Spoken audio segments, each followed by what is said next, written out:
오늘 우리가 함께 살펴보고자 하는 그런 책의 제목은 기브 앤 테이크인데요. 부제가 주는 사람이 성공한다 라고 하는 책입니다. 오늘의 목표는요. Givers, 주는 자, Matchers, 주고받아야만 하는 자, Takers, 받는 자에 대한 아담 그랜트 박사님의 이론을 먼저 이해를 하고요.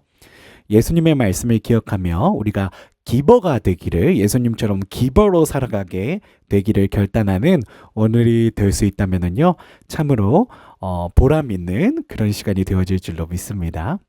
먼저 애담 그랜트 박사님에 대해서 제가 저자에 대해서 소개시켜드리고 나아가도록 하겠습니다.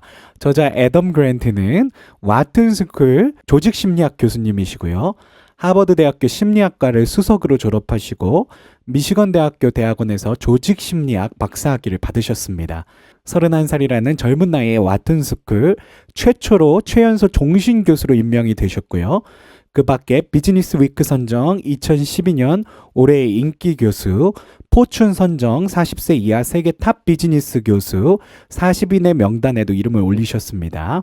미국 심리학회와 경영학회, 산업조직 심리학학회에서 각각 젊은 학자상과 우수 학술상을 받으셨고요.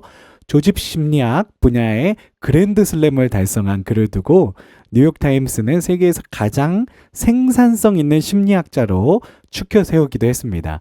그의 영향력은 학계를 넘어서 경영계로 이어지고 있는데요. 구글, 시티그룹, 골드만삭스, 세계경제포럼, UN, 미국 공군을 상대로 자문 활동도 활발하게 펼치고 계시는 그런 활동가이면서 젖을 가면서 그리고 교수님이십니다. 그래서 오늘 애덤 그랜트 박사님 이렇게 소개하면서 우리가 함께 그분의 이론에 대해서 배울 수 있어서 너무 제가 가슴이 벅찬데요. 먼저 애덤 그랜트 박사님이 하셨던 테드 그 강의 먼저 돌아보고 저희가 바로 돌아와서 계속 내용을 이어서 가도록 하겠습니다.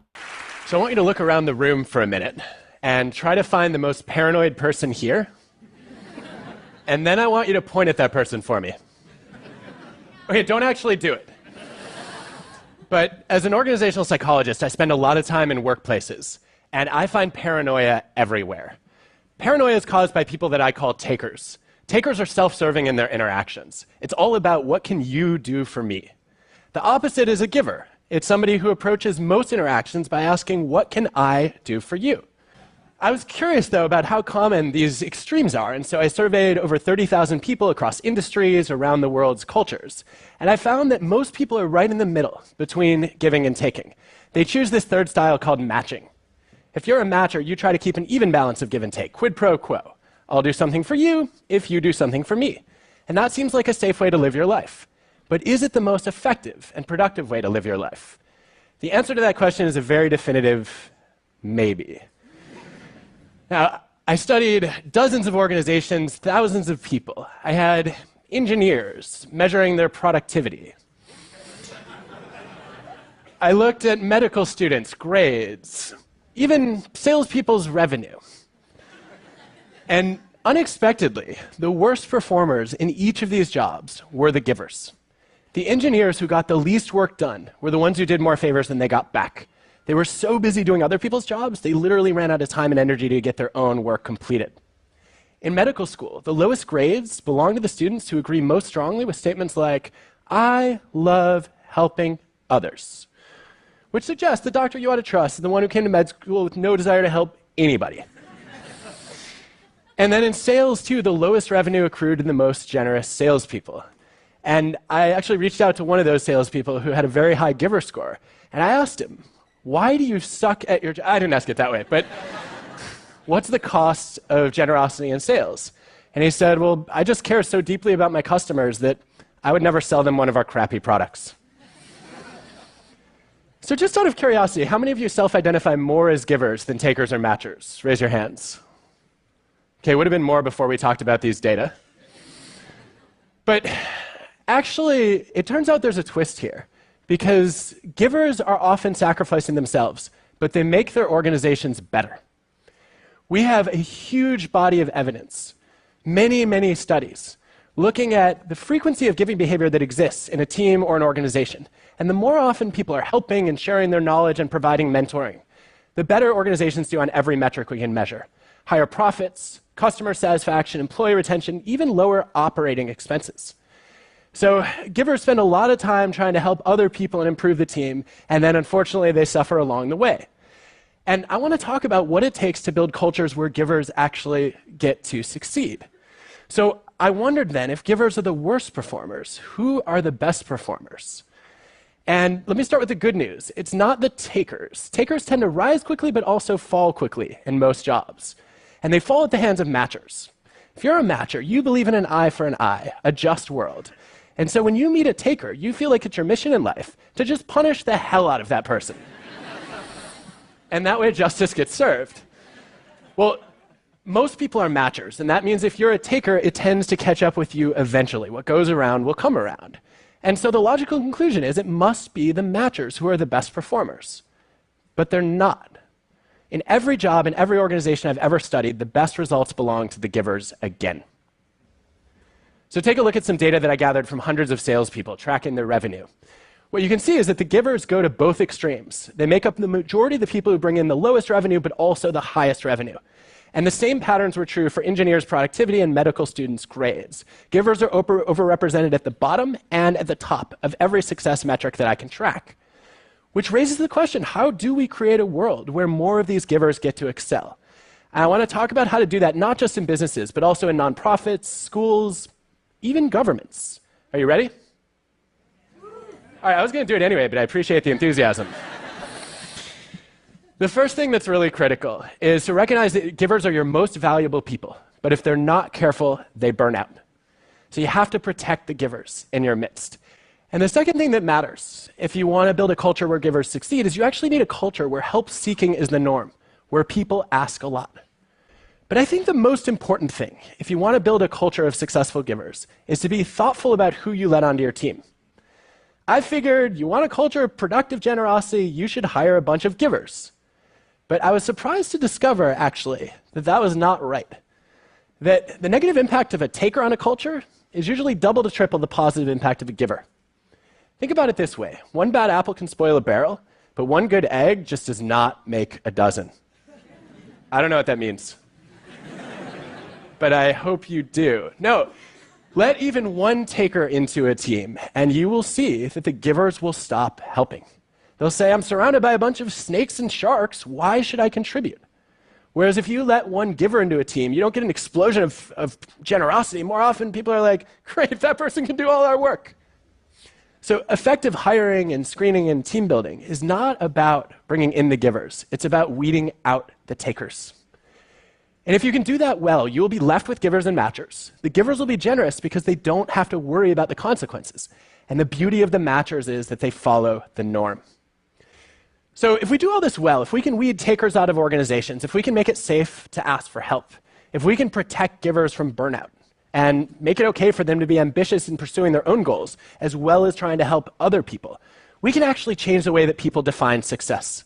Instead of saying it's all about winning a competition, people will realize success is really more about contribution.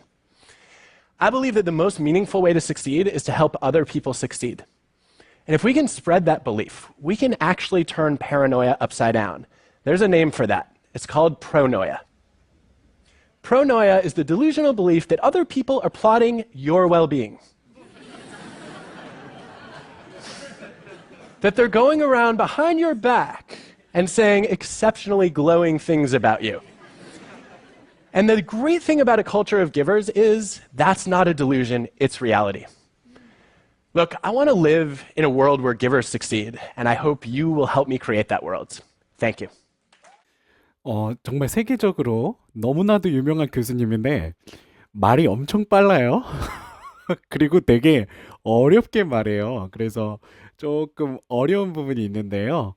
네, 그래서 제가 열심히 공부를 하고 왔습니다. 저도 책도 보고 막 영상도 몇 번씩 제가 막 번역도 해보고 막 그러면서 봤는데요. 그래서 제가 이제 이해한 내용들 정리해드리면서 우리 그 그랜트 박사님의 내용을 좀 우리가 나눌 수 있었으면 좋겠는데요. 그랜트 박사님이 이렇게 사회심리학적으로, 조직심리학적으로 이렇게 세상을 분석해 보니까 세 부류의 사람들로 우리 주변에 있는 사람들을 이렇게 분석할 수 있었다라는 거예요.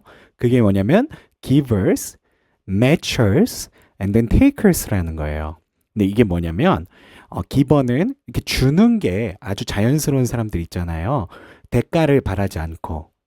그 대가를 바라면 매처가 되겠죠? 내가 이렇게 너한테 베풀었는데 너는 어떻게 나한테 이럴 수 있느냐?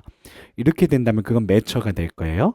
근데 giver는 자기가 자기 주변에 있는 이웃들과 무엇을 나눌 때 그거에 대가를 바라지 않고 주는 사람을 말하는 거고요. 매처는 내가 이렇게 당신을 도와줬으니까 당신도 나에게 이만큼은 해야 돼. 라는 게 매처입니다. 테이커는 뭐냐면 나의 주변에 있는 사람들을 판단할 때 저 사람이 나를 위해서 뭘 해줄 수 있는가. 그래서 그 사람으로부터 내가 취할 것들을 찾으려고만 하는 사람인데요. 그랜트 교수님이 하는 얘기에 비하면 이 심각한 테이커들은 정말 어떻게 보면 사이코패스적인 모습도 이렇게 있다라고 그런 이야기를 하고 있습니다. 테이커가 된다라는 거는 어떻게 보면 굉장히 이기적인 성향으로 이렇게 나타날 수 있겠다라는 것을 저희가 알 수 있고요. 미국에서는 보통 평범한 사람들 한 3만 명을 조사해 보니까 56%가 매처고요. 그러니까 우리가 만나는 2명 중에 1명은 매처라는 거예요. 그리고 19%가 테이커고요. 25%가 기버였다. 라는 이야기를 하고 계시는 거예요. 그래서 우리가 흔하게 만나는 사람들 중에 기버, 매처, 테이커가 이 정도 비율로 이렇게 분포되어 있다라는 이야기를 하십니다. 그러면서 이 세 가지를 구분하면서 결론적으로 그랜트 박사님이 하고 싶은 이야기는요.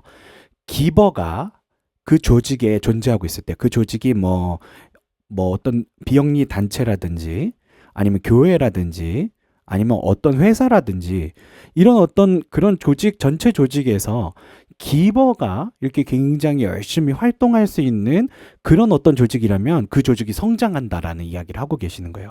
그래서 앞서 기버, 매처, 테이커에 대한 이야기를 하셨지만 여기서 그랜트 교수님이 강조하고 싶은 이야기는 기버가 중요하다.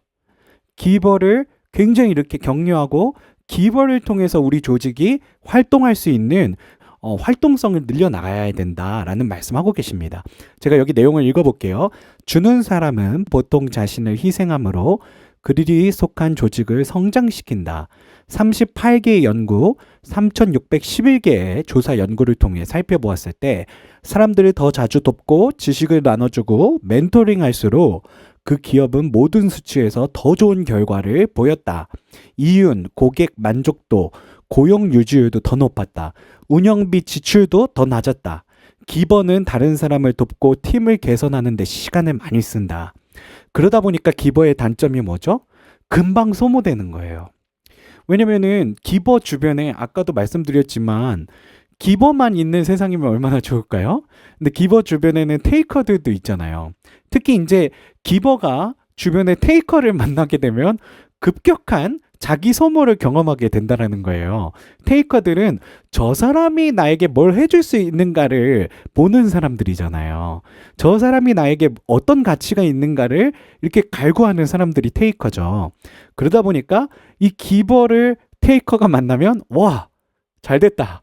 저 사람을 이제 어떻게 해야겠다라는 그런 생각을 하면서 기버를 순식간에 소진시키는 그런 결과로 이렇게 발전되게 된다라는 겁니다. 그래서 이 너무나도 빠르게 지치고 탈진하고 그래서 결국엔 이탈해 버릴 수가 밖에 없는 그런 기버를 어떻게 지킬 것인가. 그게 아주 경영학적으로 그 조직을 성장시킬 수 있는 중요한 그런 어떤 열쇠라는 말씀을 그랜트 교수님이 하고 계시는 겁니다. 자, 그래서 결론적으로 마지막에 그랜트 교수님이 하신 얘기는요. 어떻게 하면 기버가 성공하고 기버를 통해서 성공하는 조직을 만들 수 있을 것인가에 대해서 세 가지 방법을 이제 얘기하고 있는데요. 첫 번째, 기버가 테이커로부터 소진되지 않고 지속적으로 일할 수 있도록 특히 리더십에 있는 사람들은 기버, 자신의 부하 직원이나 아니 주변에 있는 그런 동료들을 볼 때 이 기버인 사람들을 빨리 캐치하고요. 그들이 너무 자신이 모든 걸 희생하고 퍼줌으로 인해서 소진되는 그런 모습을 본다면 그들을 격려하고 넘어지지 않을 수 있도록 이렇게 붙들어야 되겠다라는 말씀을 하는 거예요. 그리고 두 번째, 서로 도움을 청하고 도와주는 문화를 격려하고 조성해야 한다라는 거예요. 그래서 어떻게 하면은 이 기버건 테이커건 뭐 매처건 이게 중요한 게 아니에요.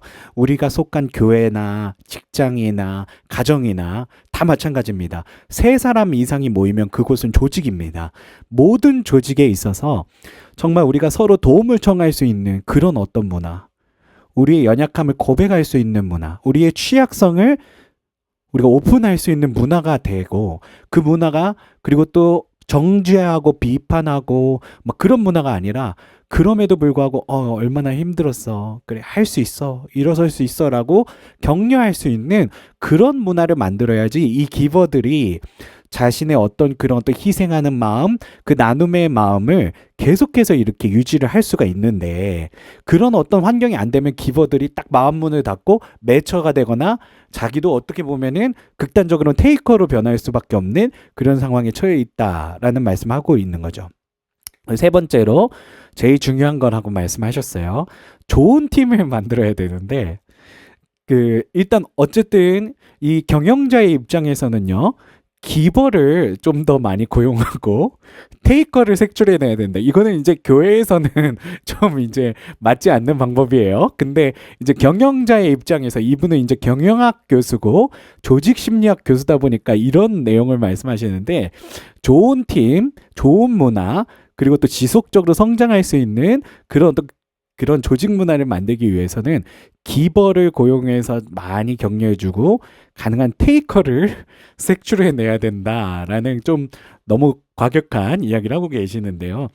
우리 교회 공동체에서는 그런 일이 없어야 되겠죠. 그럼에도 불구하고 예수의 이름으로, 예수의 어떤 복음 안에서 정말 테이커도 매처가 되고 기버가 될 수 있는 그런 어떤 힘이 바로 신앙 안에 있는 줄로 믿습니다. 그래서 저희가 예수님의 말씀을 들음으로써 우리의 연약함, 육체의 어떤 그런 혈육들을 꺾어 나가면서 결국에 우리 또한 예수님처럼 기버의 삶을 살아가게 되는 것이 바로 우리 신앙생활의 아주 중요한 요소가 되어지는 줄로 믿습니다. 결론적으로 오늘 성경 말씀으로 다시 돌아가겠습니다. 그래서 우리가 기버가 돼야 되겠는데요. 예수님께서는 이런 말씀을 하세요. 자기 목숨을 얻는 자는 잃을 것이요, 나를 위하여 자기 목숨을 잃는 자는 얻으리라. 너희를 영접하는 자는 나를 영접하는 것이요, 나를 영접하는 자는 나를 보내신 이를 영접하는 것이라.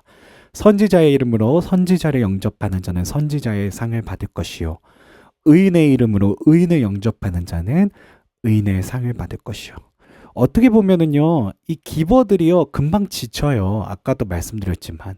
하지만 우리 신앙인들 이렇게 생각해야 됩니다. 우리가 너무 지치고 우리 주변의 테이커들을 보면서, 매처들을 보면서 상처가 될 때, 그때 내가 이분들을 섬기고 사랑하고 나눔을 실천했던 이유는 예수님을 섬기기 위함이었구나. 너희를 영접하는 자는 나를 영접하는 거고, 선지자의 이름으로 선지자를 영접하는 자는 선지자의 상이 있고, 의인의 이름으로 의인을 영접하는 자는 의인의 상이 있다라는 것. 그래서 우리가 모르는 사이에 예수님을 돌보고 예수님을 위해서 헌신했다라는 그런 어떤 마음으로 나아갈 때 기버들이 억울하지 않고, 기버들이 정말 소모되지 않고 계속해서 나눔을 실천할 수 있게 되어지는 줄로 믿습니다. 또 누구든지 제자의 이름으로 이 작은 자 중 하나에게 냉수 한 그릇이라도 주는 자는 내가 진실로 너희에게 이르노니 그 사람이 결단코 상을 잃지 아니하리라 하시니라. 아멘. 중요한 거는 우리가 많은 어떤 나눔과 헌신을 할 수 있다라면, 희생을 할 수 있다라면, 예수님은 우리에게 모든 것을 주셨지만 우리는 예수님처럼 할 수 없잖아요. 근데 중요한 거는 정말 냉수 한 그릇이더라도, 정말 목말라 하는 사람한테 냉수 한 그릇은 정말 가치 있는 것이잖아요. 정말 필요한 것들, 우리가 할 수 있는 것들을 주는 자가 되어질 때, 그 주는 자에게 하나님께서 어떻게 하신다 그러셨죠? 상이 있다라는 말씀하셨습니다. 물론 상을 얻기 위해서 주는 자가 되는 것은 아니지만, 정말 우리가 예수님의 그 모범을 따라서 주는 자가 되어질 때요, 그 주는 자가 그 조직에 있으면 오늘 그랜트 박사님이 얘기하는 것처럼 그 조직이 성장한다고 합니다. 그 조직이 운영하는 면에서나 그리고 직원들이 유지되는 비용에서나 모든 면에서 정말 이렇게 긍정적인 어떤 성장을 이룰 수 있다라는 말씀하셨어요. 이 기본은요, 그냥 경영학적인 이론에서 이야기하는 그런 어떤 주는 자, 그 정도의 어떤 가치와 의미가 아니고요. 정말 이 기버가 된다는 거는 정말 우리의 공동체를 살리고 그리고 예수님께서 주신 그 본을 따라가는 일이고 그리고 예수님께서 주실 그 결단코 상을 잃어버리지 아니하리라라고 약속하신 그 상을 찾아서 나아가는 길이 되어지는 줄로 믿습니다. 그래서 여러분 우리가 정말 예수님의 말씀을 따라서 살아가면서 나눔을 실천할 수 있었으면 좋겠고요. 그리고 또 그런 나눔을 실천하는 사람이 되어서 우리 조직 안에서도 꼭 필요한 사람, 우리 회사 안에서도 꼭 필요한 사람, 우리 교회 안에서도 절대로 놓쳐선 안 되는 사람, 그런 사람들이 우리 모두가 되어지시길 간절히 축복합니다.